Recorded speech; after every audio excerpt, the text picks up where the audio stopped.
اب میں پھر وہ 5ویں حدیث جو ہے پڑھتا ہوں کہ امام بخاری رحمۃ اللہ علیہ فرماتے بہی قال حدثنا عبدان قال اخبرنا عبد الله قال اخبرنا يونس عن الزهري وحدثنا بشر بن محمد قال حدثنا عبد الله قال اخبرنا يونس ومعمر نحوه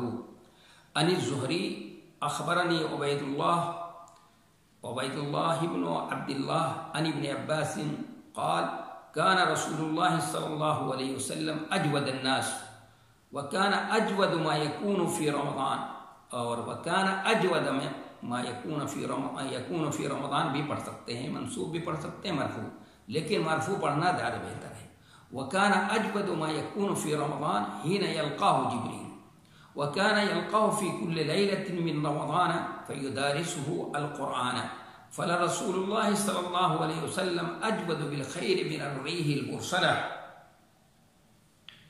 یہ 5ویں حدیث ہے، تو اس میں پہلے الفاظ کی تھوڑی سی تشریح ہو جاتی ہے اور راویوں کے بارے میں کہ بہی قال حدثنا عبدان، یہ عبدان جو ہے یہ عبداللہ بن عثمان المروزی ہیں، امام بخاری رحمۃ اللہ علیہ کے استاد ہیں۔ قال اخبرنا عبداللہ سے مراد جو ہے عبداللہ ابن مبارک ہیں۔ اس لیے معلوم ہونا چاہیے کہ محدثین کے یہاں صحابہ کرام کے طبقے میں اگر صرف عبداللہ آئے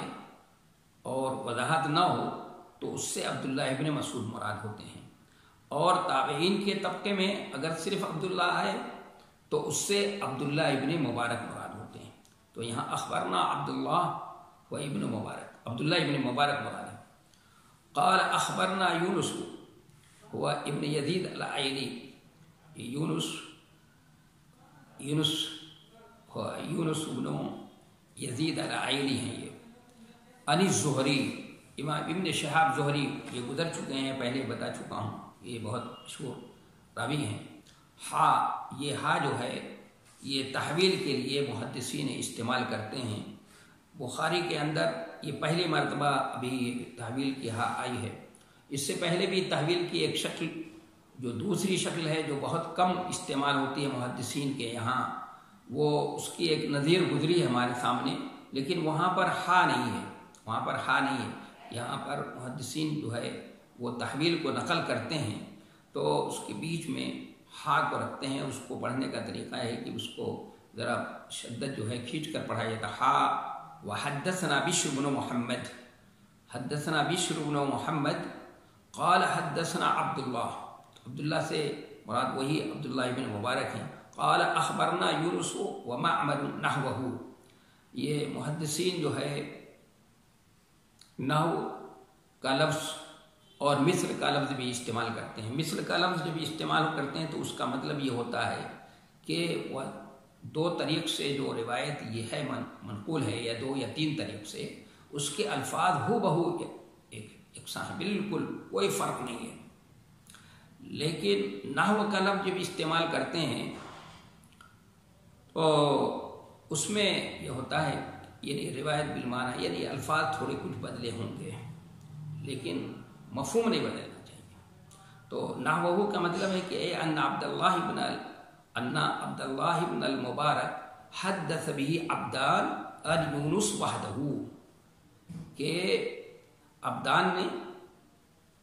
جو امام بخاری رحمۃ اللہ علیہ کے استاد ہیں، انہوں نے عبداللہ سے وہ یونس کے طریق سے، صرف یونس کے طریق سے نقل کیا ہے اس کو، جس کو امام بخاری رحمۃ اللہ علیہ نے اس کا تذکرہ کیا۔ وحدث به بشر بن محمد عن یونس و معمر معا، لیکن بشر بن محمد جو دوسرے امام بخاری رحمۃ اللہ علیہ کے استاد ہیں، انہوں نے اس حدیث کو نقل کیا ہے۔ تو اس کے بعد عبداللہ بن مبارک بھی ہیں،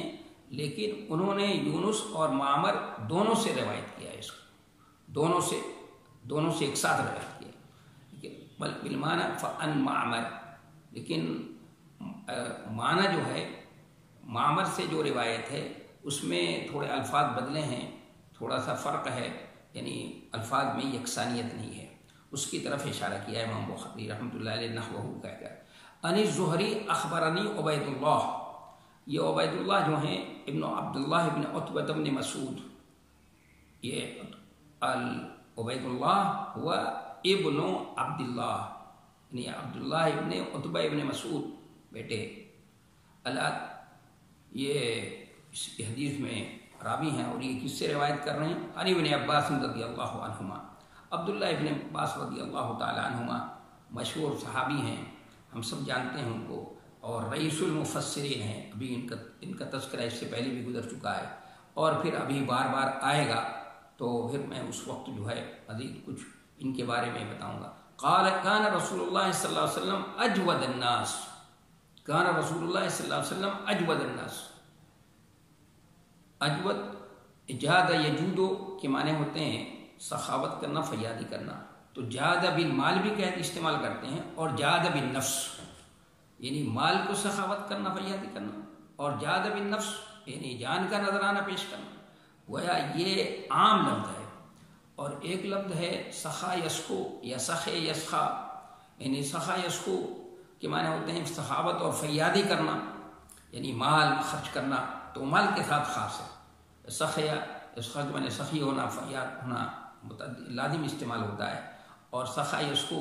جو ابھی نصرہ سے ہے وہ متعدی استعمال ہوتا ہے، سخاوت اور فیاضی کرنا، لیکن وہ مخصوص ہے۔ اور اجود کا لفظ جو ہے یہ عام ہے، بلکہ یہ کہنا چاہیے کہ یہ سخاوت کا اثر کو کہتے ہیں جود، اور اس لیے شریعت میں جود کے معنی ہوتے ہیں اعطاء ما ينبغي لمن ينبغي، کہ مناسب شخص کو مناسب چیز دے دینا، جود کے معنی اصلی یہ ہوتے ہیں۔ تو ابھی پھر ترجمہ ہوگا وَكَانَ أَجْوَدُ مَا يَكُونُ فِي رَمَضَانَ، وَكَانَ أَجْوَدُ مَا يَكُونُ،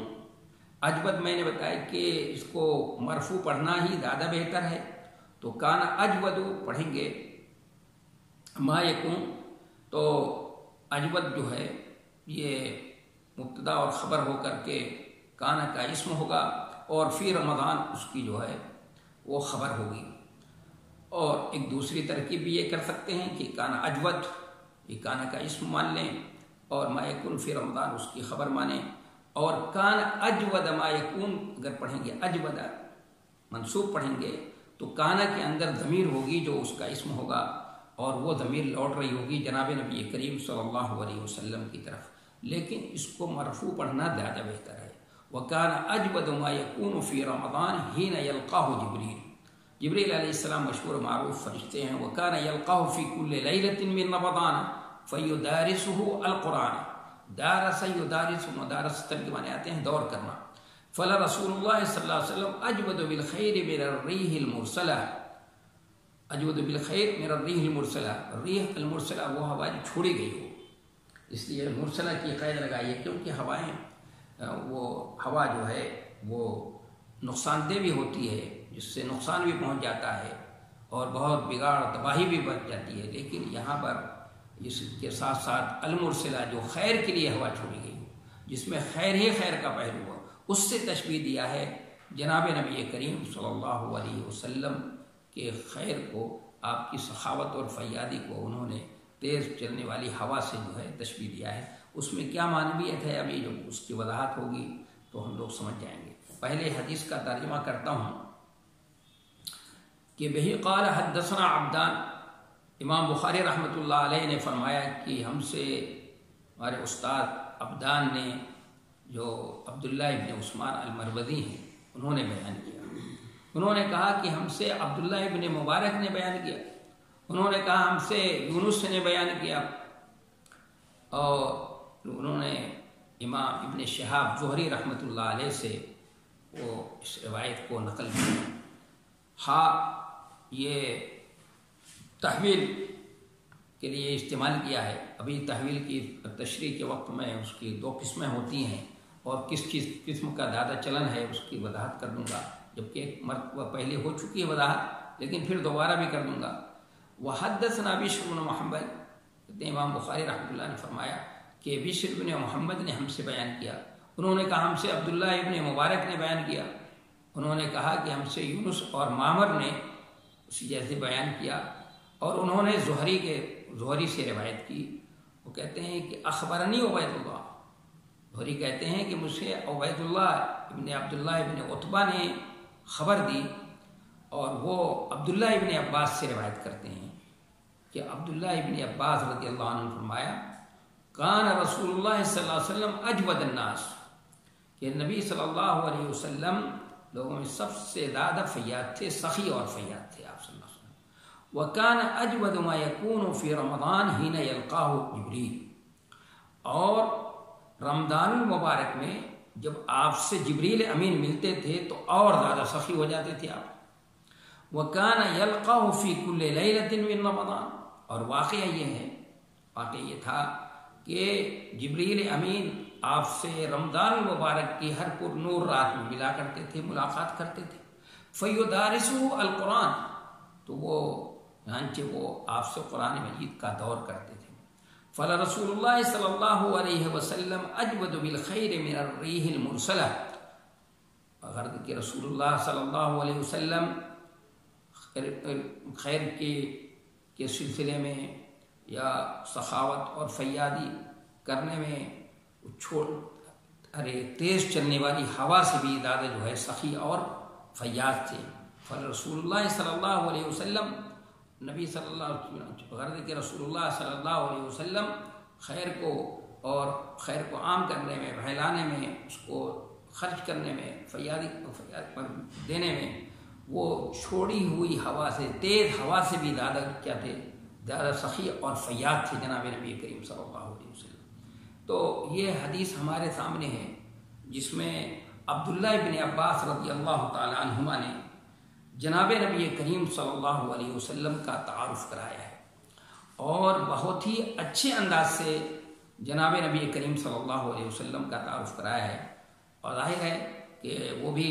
اسی خاندان سے تعلق رکھتے ہیں جس خاندان سے جناب نبی کریم صلی اللہ علیہ وسلم کا تعلق ہے۔ آپ کے چچا زاد بھائی ہیں اور آپ صلی اللہ علیہ وسلم سے بخوبی واقف ہیں، تو اور سمجھتے ہیں، اور قریشی ہیں، افصح جو قریش کے لوگ جو افصح العرب تھے، اس قریش سے ان کی نسبت ہے، تعلق ہے۔ اس اعتبار سے جناب نبی کریم صلی اللہ علیہ وسلم کا انہوں نے تعارف کرایا ہے، تو بہت ہی اچھے انداز میں اور ایسے جچے تلے الفاظ استعمال کیے ہیں انہوں نے تعارف کے لیے، اور آپ صلی اللہ علیہ وسلم کا تعارف کرانے کے لیے، آپ کو پہچانوانے کے لیے کہ وہ آدمی اگر اس کی تشریح میں جائے اور سوچے، غور کرے، تو وہ کہہ اٹھتا ہے کہ بالکل صحیح اور مناسب الفاظ جو ہے جناب نبی کریم صلی اللہ علیہ وسلم کے لیے انہوں نے استعمال کیا، اور جچے تلے الفاظ استعمال کیے ہیں نبی صلی اللہ علیہ وسلم کی تعریف کے لیے۔ تو اس حدیث کی تشریح سے پہلے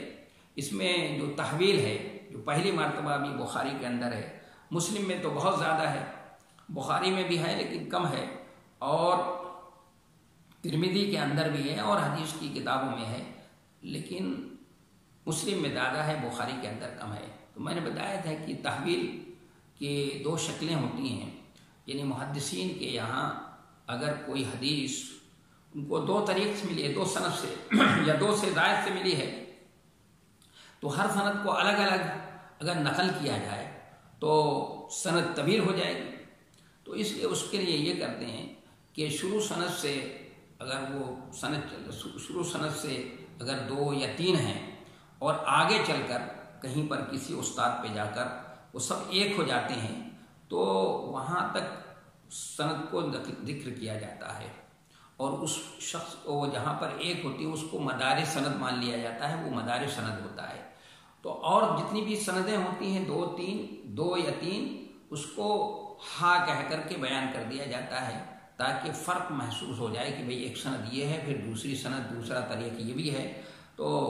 اور پھر اس کے بعد آگے سے جہاں سے وہ سند وہ ایک ہو جاتی ہے، دونوں سندیں یا تینوں سندیں جا کر مل جاتی ہیں، وہاں سے پھر سند کو بیان کر دیا جاتا ہے۔ تو اس طرح سے تخفیف کے لیے، تاکہ تھوڑا وہ طویل نہ ہو اور سند طویل نہ ہونے پائے، اس طوالت سے بچنے کے لیے ایسا کرتے ہیں۔ ایک شکل یہ ہے تحویل کی، اور یہ شکل زیادہ رائج ہے محدثین کے یہاں، اسی کا زیادہ چلن ہے۔ اور ایک دوسری شکل بھی ہے، لیکن وہ کبھی کبھی خال ہے، بہت کم اس کا جو ہے اس کا چلن بہت کم ہے، بہت کم ایسا دیکھا گیا۔ ابھی میں نے یحییٰ ابن بکیر کی روایت میں وہ بتایا کہ ابن شہاب زہری رحمۃ اللہ علیہ نے اس حدیث کو ایک اپنے استاد عروہ ابن مسعود سے نقل کیا ہے، اور دوسرے جو ہیں ان کے استاد ابو سلمہ ہیں، تو وہاں پر ہا کا استعمال نہیں کیا انہوں نے، امام بخاری رحمۃ اللہ علیہ نے، تو وہاں پر یہی دوسری والی شکل ہے کہ شروع اور سند سے تو روایت ایک ہی طریق سے ہے، لیکن آگے چل کر وہ دو طریق ہو گئے ہیں، یعنی ابن شہاب زہری کے دو استاد ہو گئے، یعنی دو استادوں سے انہوں نے اس حدیث کو سنا ہے، ایک عروہ ابن مسعود سے سنا ہے انہوں نے، اور دوسرے ابو سلمہ سے سنا ہے۔ تو یہ شکل بھی ہوتی ہے، لیکن یہ شکل بہت کم ہے، بہت کم جو ہے یہ اس کی نظیریں ہم کو دیکھنے کو ملتی ہے۔ تو یہ تحویل کی دو شکلیں ہوتی ہیں، پہلی شکل جو ہے اس کا چلن زیادہ ہے، تو یہاں پر بھی دیکھیے شروع سند سے، یعنی ایک تو امام بخاری رحمۃ اللہ علیہ کے استاد عبدان ہیں اور دوسرے بشر ابن محمد ہیں، اور دونوں میں فرق یہ ہے کہ وہ پہلے جو عبدان کے طریق سے جو روایت نقل کی ہے تو وہ عبداللہ ابن مبارک جو ہے وہ روایت کس سے کرتے ہیں؟ صرف یونس سے تنہا کرتے ہیں۔ وہ عبدان والی جو روایت ہے یونس سے تنہا روایت ہے، اس میں یونس ابن یزید الائلی سے، لیکن وہ دوسری بشر ابن محمد والی روایت ہے اس میں جو ہیں اس میں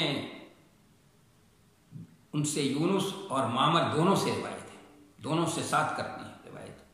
لیکن بس لفظ جو ہیں یونس کے الفاظ یونس کے بیان کیے ہیں اور معنی جو ہے وہ معمر کے ہیں، یعنی مانند انہوں نے نقل کیا، الفاظ جو ہیں یونس اور معمر کے الفاظ میں تھوڑا سا فرق ہے، لیکن مفہوم دونوں کا بدلتا نہیں ہے، اس لیے انہوں نے نحوہ کا لفظ استعمال کیا ہے۔ اب یہ تو سند سے متعلق باتیں تھیں، لیکن اب حدیث کی طرف چلتے ہیں کہ حدیث میں حضرت عبداللہ ابن عباس رضی اللہ تعالیٰ عنہما نے جناب نبی کریم صلی اللہ علیہ وسلم کا تعارف کرایا ہے، تو یہ تعارف انشاءاللہ آئندہ کل جو ہے انشاءاللہ کل کے درس میں اس کی تشریح ہوگی، اور اس کی وضاحت کروں گا میں کہ کس انداز سے حضرت عبداللہ ابن عباس رضی اللہ تعالیٰ عنہما نے جناب نبی کریم صلی اللہ علیہ وسلم کا تعارف کرایا ہے، تاکہ ہم اس کو سمجھ سکیں اور اپنی عملی زندگی میں اس پہ وہ کچھ فائدہ اٹھانے کی کوشش کریں۔ وما توفیقی